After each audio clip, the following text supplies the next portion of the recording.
back to the Andrew Lake Podcast.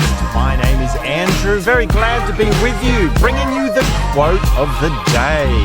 It's okay to lose it, just so long as you don't lose it.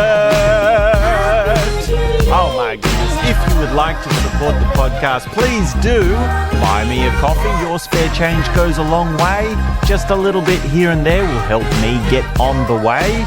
There will be links to the way that which you can do that in process in the comments or the show notes, the description of the video, wherever you are around the world, hoping you're rising and shining. Oh my goodness, it's too early for this.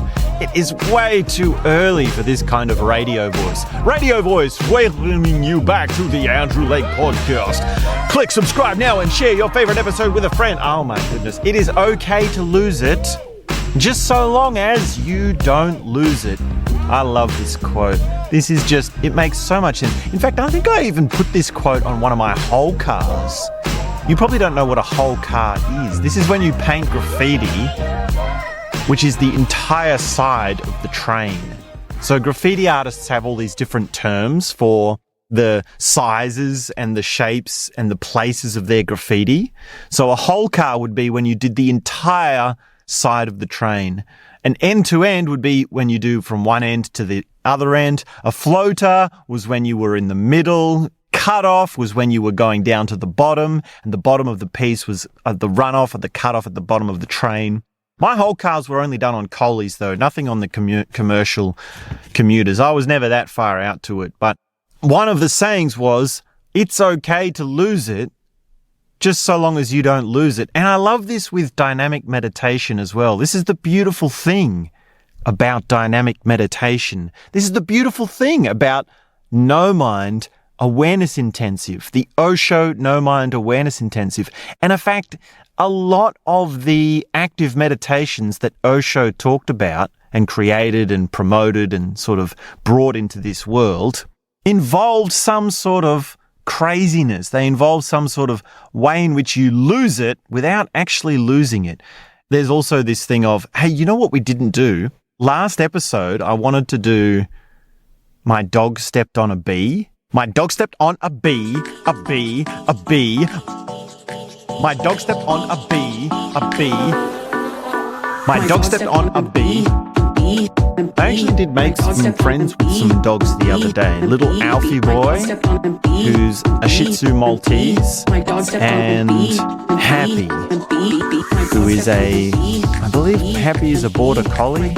I always get Labradors and Border Collies mixed up. I don't know if that's because they are similar or because I just don't know very many dog breeds that well. Anyway, it's okay to lose it, just so long as you don't lose it. The other thing about what's been going on for me recently, if it's okay for me to share, I hope you don't mind, is that I had a dream. This might have been last night, maybe the night before. Let me tell you, I had this dream the other night about elephant erection tea. Basically, I invented a new kind of tea which uses elephant ear leaves as tea leaves. Now, you can look these up. They're quite an amazing plant. They're these huge leaves, and they look amazing, and you've probably seen them before. They're quite common. And the dream was that I would put the leaf in the hot water, and it would be in the teapot, and it would be so big that it would be sort of overflowing. But then as a waiter, I would bring the tea to the table for the customer with an elephant erection. So it was like a branding of an aphrodisiac. So the tea would act as an aphrodisiac, and the branding would be that not only is it elephant ear leaves, but it's also elephant erection as in the effect.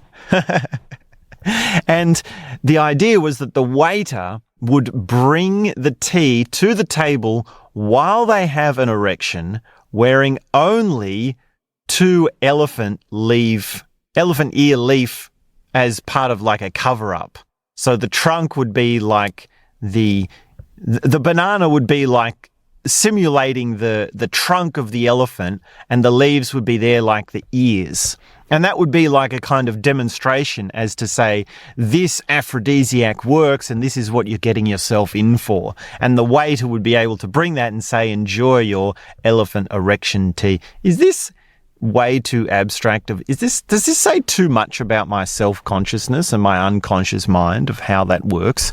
Anyway, of course it would have to be a waiter and not a waitress. And I also had this part of the dream where I was like talking to another waitress, and she says to me, oh, you are going to have to take this tea over to that table because I'm a girl and it's elephant erection tea. And I was thinking like, oh, okay, so I'm going to have to go through this process of drinking this aphrodisiac. It's okay to lose it, just so long as you don't lose it. And I mean, I remember this song isn't there a song by Eminem called Lose It or Just Lose It? Or Lose Yourself? What is it again? We probably can't play it because of copyright. Bow, bow, bow, bow. Bow, bow, bow, bow. Bow, bow, bow, bow. Bow. Guess who's back? Back again. Andrew's back. Tell a friend. Now everyone report to the dance floor. At the dance floor, boo. It's a podcast and we're dancing. Some fun and we're doing some things and we're dancing. Leave a comment, subscribe right now. Yes, we're doing it. Oh, we're doing it. That is so bad. Oh my goodness. Please delete for copyright. Just Lose It by Eminem is such an old song. And that's not even where this phrase comes from, just lose it. I mean, it's okay to lose it, just so long as you don't lose it. I have this... We will get to the Osho stuff in a moment. Stay with me on this one. I'll tell you the origin.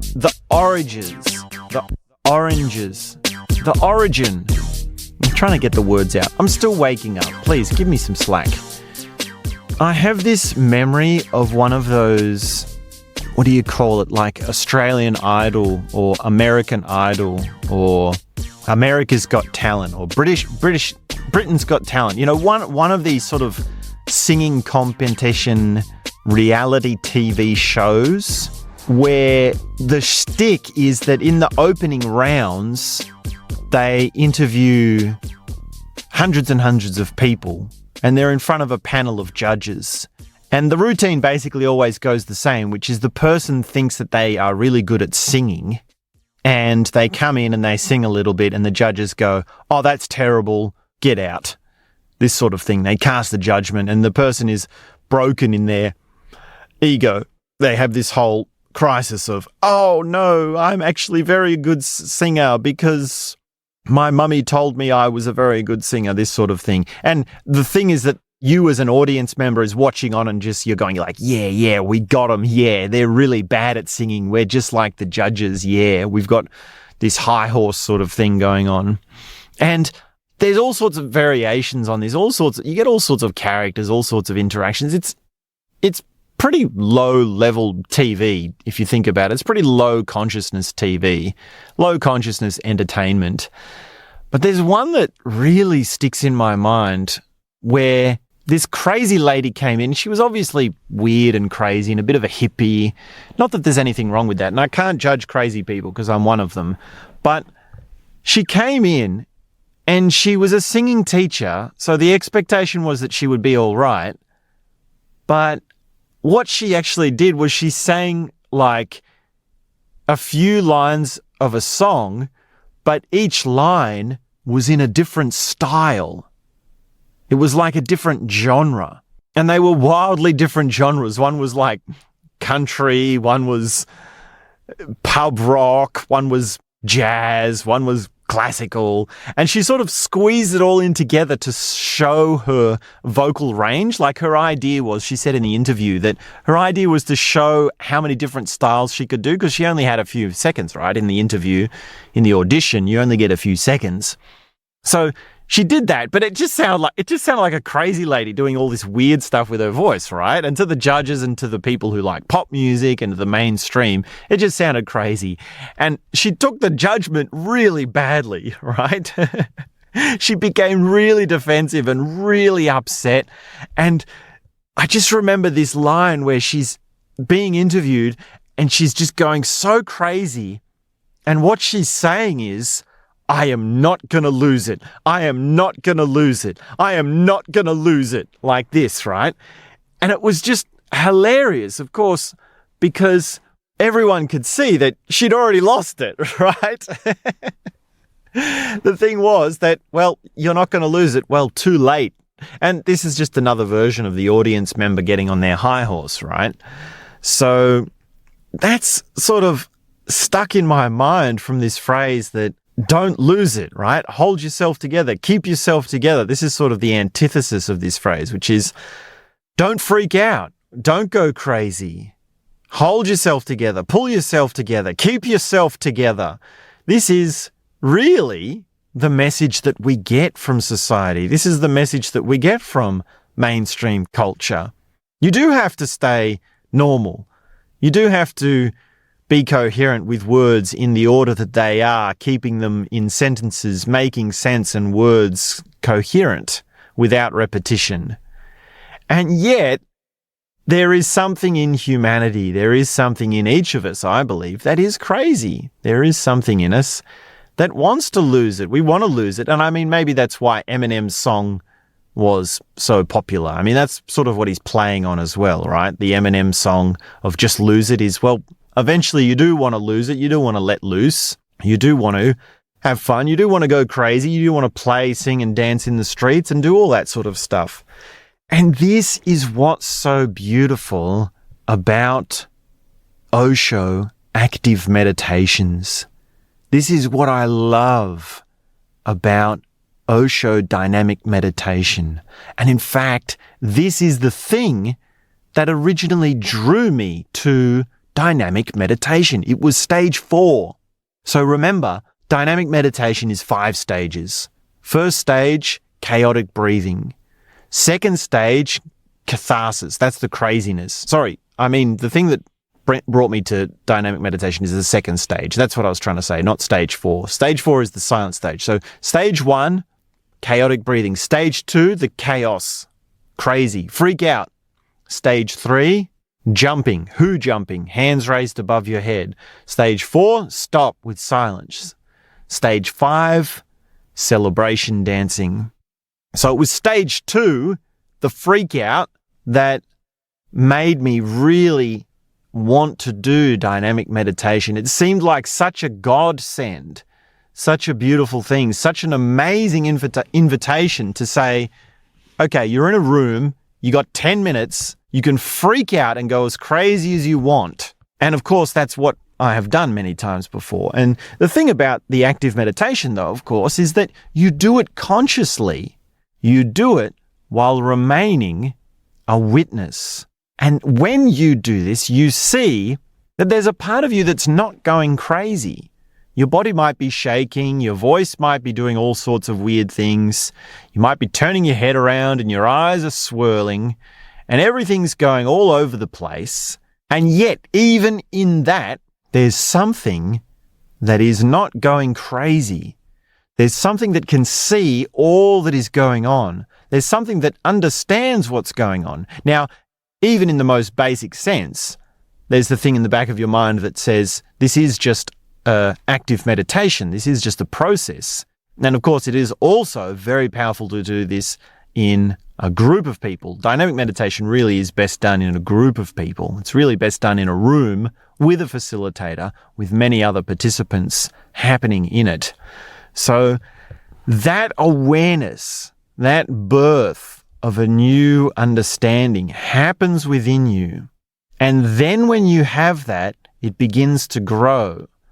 Because throughout your day, you will then go on to notice that you're doing certain behaviors, you're saying certain things, and yet while that's happening, there's another part of you that is aware of what's happening.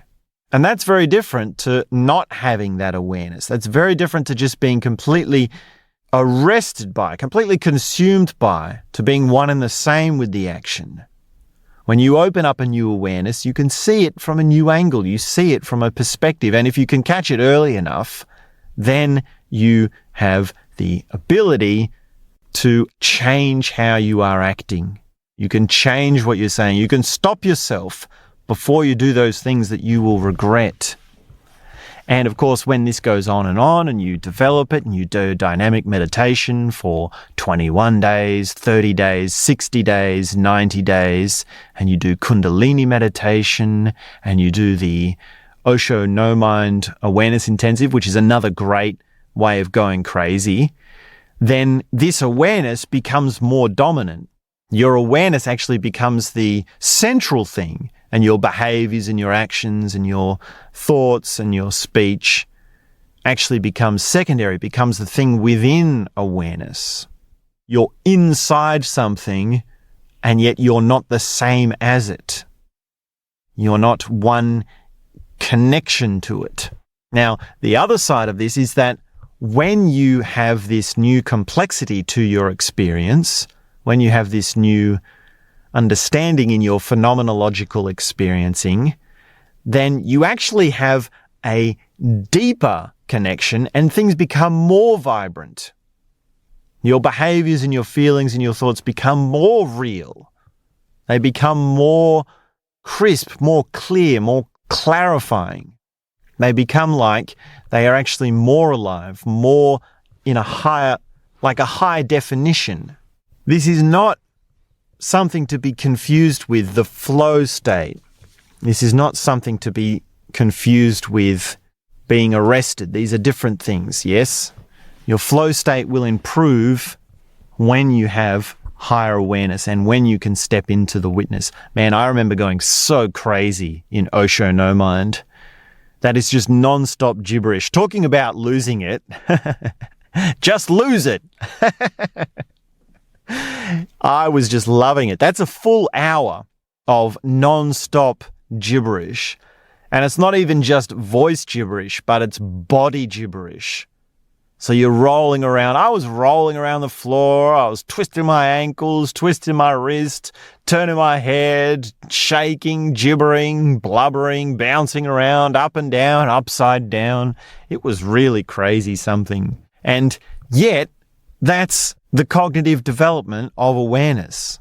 That's the thing that is not losing it. That's exactly what I'm trying to say. It's okay to lose it, just so long as you don't lose it. Like, even though you're going crazy, even though I was really letting loose in every dimension, body, mind, heart, voice, respiratory system, energy, any kind of metric you put onto it, there's always something that knows what's going on. There's always something that sees what's happening. And even when it's not the full witness, even when you are becoming arrested by the experience, by the behavior, when you do fall back down and you are acting unconsciously, which does happen during the process, even during that, there's something in the back of your mind that knows it's a process. There's something that knows, I'm doing this under instructions. I'm doing this within a structure that is part of a larger process. So it's very powerful stuff. And of course, when you do that, you can play with the edges of insanity. You can play with the things that take you into those farther reaches of human experience.